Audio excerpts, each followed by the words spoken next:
everybody, it's Wallguy. How is everybody doing? It's been a while since we did one of these planned sit-down commentaries. It's also been a while since we posted Medal of Honor 2010. Hopefully you're glad to see it again. We like to post it as much as we can, although the numbers are of course very low and our server is no longer up even, so it makes it difficult to bring footage. Whenever we have gaps like this between posting Medal of Honor 2010, it's always, I don't know, it feels like something's missing. It's a big part of our channel and how we started it, and we spent a lot of time playing the game, so it was a lot of fun doing that. And to not have it up regularly on our channel is just kind of weird, and that's just kind of how it has to work out. But we're here with this footage. Now, I mentioned a while back that we're going to sometimes bring some footage I still have in my archives of the game if I'm unable to get gameplay.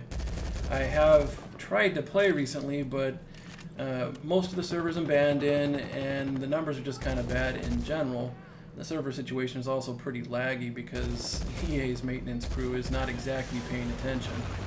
You might notice that I clipped the first minute or so of this gameplay. As I said, this gameplay came from my archives of footage, and the reason it sat there for as long as it did and wasn't posted earlier is because the first minute or so of the game was pretty boring and uneventful, and I don't like to post boring, uneventful footage for you guys to watch. So since it's tough to get new gameplay right now, and I wanted to post the Medal of Honor 2010 video, it had been too long, I decided to clip that first half and ignore my usual policy of posting a full, complete round in the name of getting out this footage, and I think it works out well. It's a pretty fun round to watch other than that minute I clipped, so I hope you enjoy it.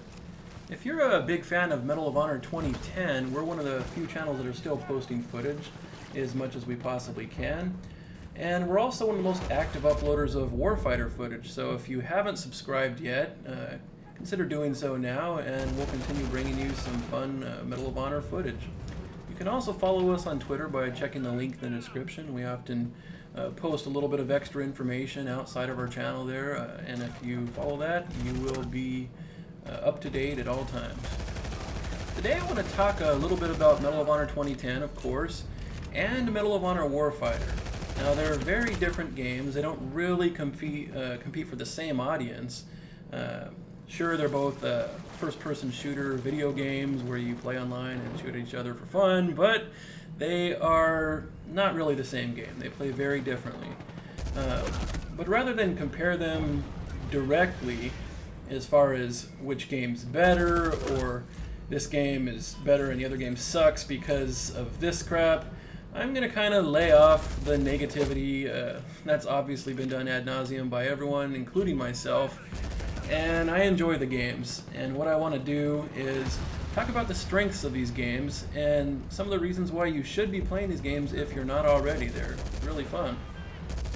I've noticed since Warfighter has come out, Medal of Honor fans have kind of divided. Instead of being like a nice close-knit group that enjoyed the games that were released, they kind of divided into this one or the other type situation. And it's sort of understandable because the games are very different, but you have Medal of Honor 2010 veterans, a lot of them, that they don't want anything to do with Warfighter. They think it sucks.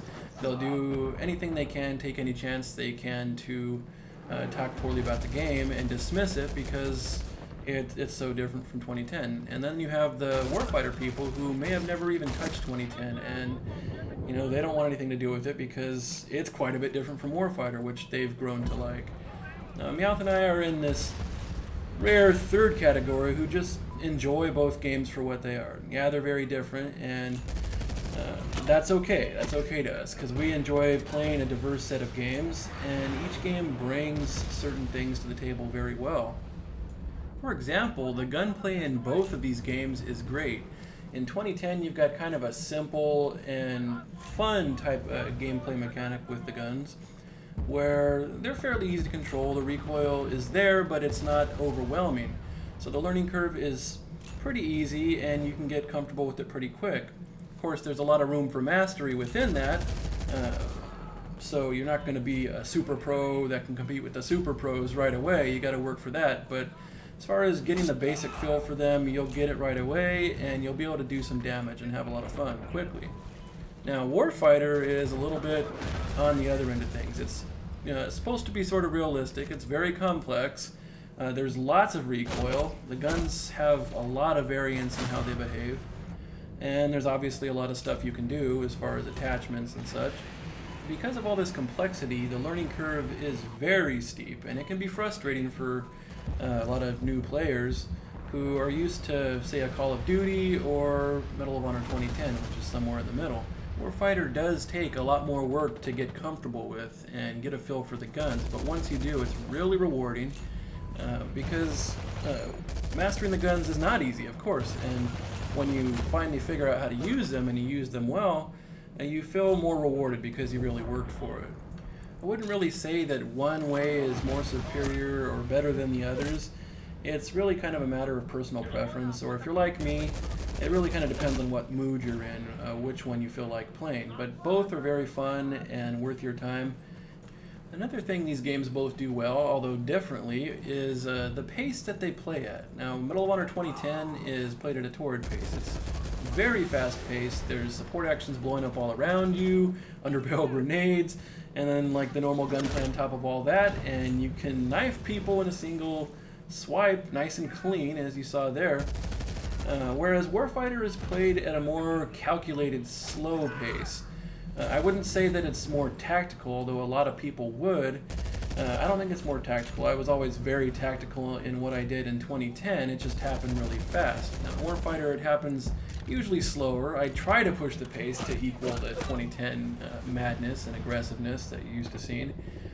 But since you don't have big support actions to help pad your kill stats, or underbarrel grenades that are as quickly and readily available, or quick knives and all that stuff, you end up with less battles or engagements between the enemy, and you really got to make them count, so you don't want to die, and spawning takes longer, and then you got to wait to come back into the action because the levels are generally bigger. So while 2010 was all-out madness and aggression, Warfighter is a little bit more of a balance and a heavier focus on gun battles, which is always a good thing. The games both have a lot of other individual strengths that you don't really compare directly to each other. For instance, Medal of Honor 2010's score chain system was a brilliant blend of offensive and defensive choices that really made the game interesting at all times. Whereas Warfighter has the buddy system, which does something really cool for playing together with your friends. It's very unique, most comparable to Battlefield 3's four-person squads, but it's a lot more directly involved because you play off of each other and you kind of keep each other alive. And of course, Warfighter had more maps, and 2010 had better destructible environments. They do a lot of good things, and all in all, both games are really good games. They're cheap. If they sound interesting to you at all, or if you played them in the past and are thinking of maybe going back to them because you miss them, it's definitely worth your time. I know personally I went back to 2010 recently and played it for a couple hours and just had a blast playing one of my favorite FPS games of all time.